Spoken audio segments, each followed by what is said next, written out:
Hello. Welcome to the Nerdy Folks Podcast, where conversations about nerdy things inspire greater faith in Jesus. Hey, my name is Matthew Sipe Anderson. I'm the host of the show and chaplain to the nerd community. Welcome to another episode. Today we're talking about friendly neighborhood Spider-Man. But first, shout out to Kaiju Tattoos, who wrote in to say hello. So, hello. Kaiju Tattoos is located in Anoka, Minnesota, and they specialize in nerdy tattoos, custom anime, video game, and pop culture tattoos, art, and apparel is what their website says. So, yeah, there you go.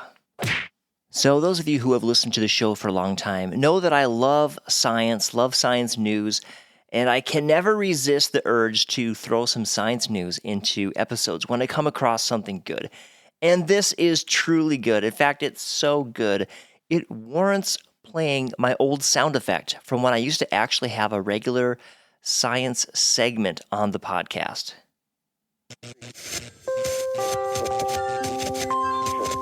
So a couple of scientists, actually they're professors of engineering at Tufts University, have created real-life Spider-Man webs using the silk that moth cocoons are made from, along with a few other special ingredients that they threw in there. The current web-slinging setup consists of a needle that shoots a fluid that immediately solidifies as a strand.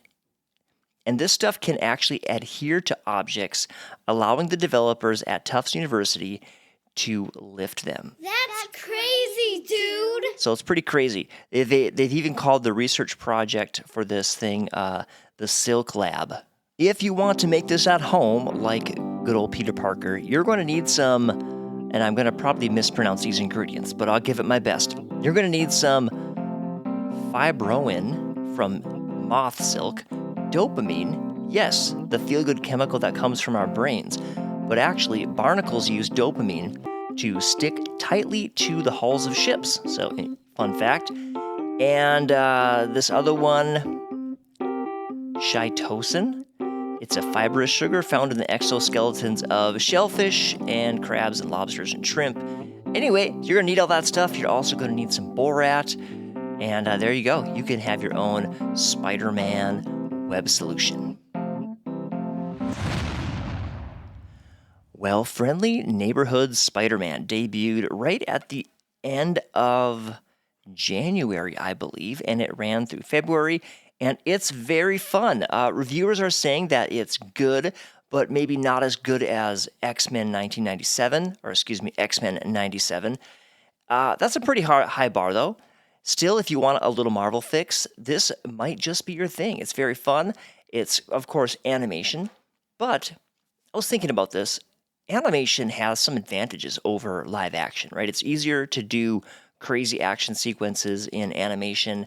In fact, when I watched the Clone Wars cartoons, we were remodeling a house, and I would listen to the Clone Wars cartoons, and then once in a while I'd stop and take a peek, or if I was on a break or something, and I was trying to get through them, of course, for the podcast. And I thought that some of the fighting was actually better than live action because, you can make it as crazy and as acrobatic as you want in an animation sequence. And also, I think that live action, when it comes to comic book stuff, has to walk this weird line between being true to the source material and yet not looking too silly, whereas animation can embrace the bright colors, the simple dialogue, and the overall zaniness of comic books much more naturally. What do you think? Throw it in the comments. Do you like animation stuff? Is it too little kiddish for you? Are you too serious to watch it? Or do you embrace animation? So on this episode, I don't want to do a full breakdown of this show. All I do want to say is that it's really enjoyable. I think anyone can like the episodes if you just want something kind of light and easy to watch.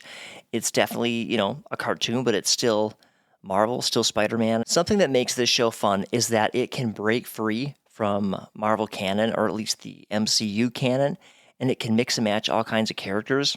And I really enjoyed that. On this show, you're going to see Doctor Strange, you're going to see a Venom symbiote, you're going to see Dr. Octopus, Norman Oswald, you're going to see Daredevil, and a bunch of other lesser-known characters and villains and people that Spider-Man beats up along the way. And it's just a ton of fun.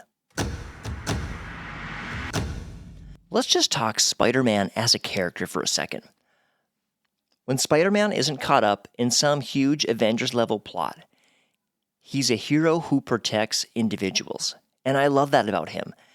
He sees the little guy. He sees the carjacking or the mugging or, the person being assaulted or being targeted by a gang, and he saves that one person. And that happens so often in Spider-Man comics, the different cartoons, and in the movies, right? He's the friendly neighborhood Spider-Man. Even at the end of the last Spider-Man movie they did in the MCU, Peter Parker was going back to being the friendly neighborhood Spider-Man. He was going to look out for his neighborhood, look out for the little guy, and that's awesome. Because at some level, I think all of us feel like the little guy. We're all individuals making our way through the world, and we all want to be valued as individuals. A few months back, I was in an Aldi grocery store one evening getting my groceries. It was late, and there was a cashier who had a tattoo of a really old-looking sewing machine, and the detail on the art was really clear and really nice looking. So I asked him about it. And he told me the significance of the tattoo, which was it reminded him of his mother who had passed away. And as he shared and I listened, there was just this little bonding moment that we had. He got to share part of his story, and he got to be heard in that moment, and it was cool. And I got to listen, and as individuals, we just had a moment. That's the best way I can describe it. And earlier, I mentioned the tattoo shop in Anoka, and tattoos are super individualistic. I mean, even cliche tattoos are really one-of-a-kind pieces of art that the creator directly put onto your body. Even if a lot of people have one that's similar, there's not one that's 100% like yours, because yours is put on you and there's not another you.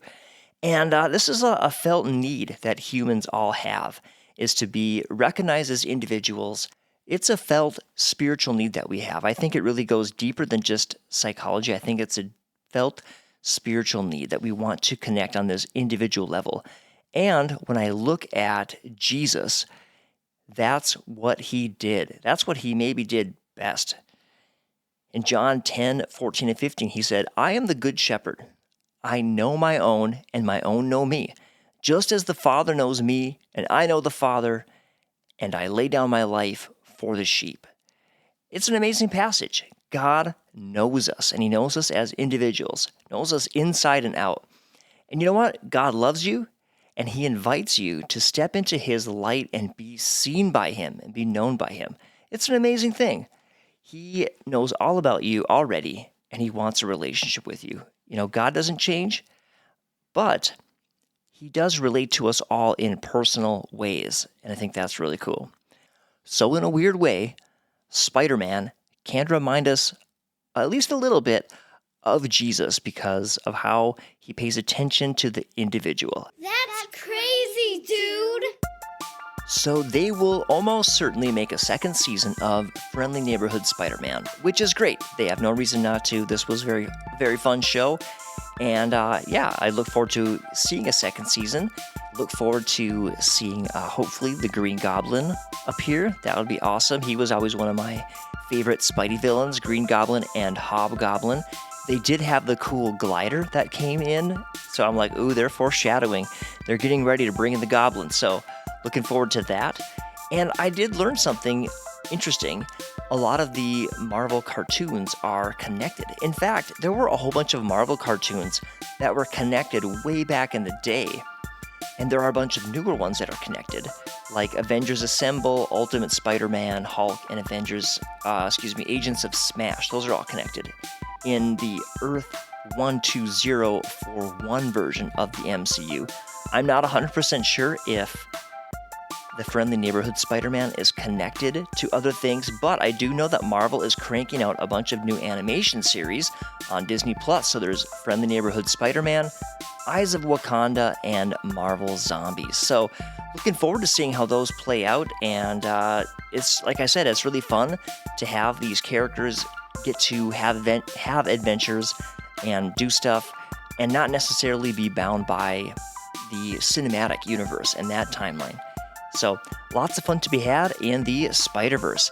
Hey, thanks so much for listening. I hope this episode has lifted your spirits, given you a new appreciation for Jesus, and maybe made you want to go watch some Spider-Man.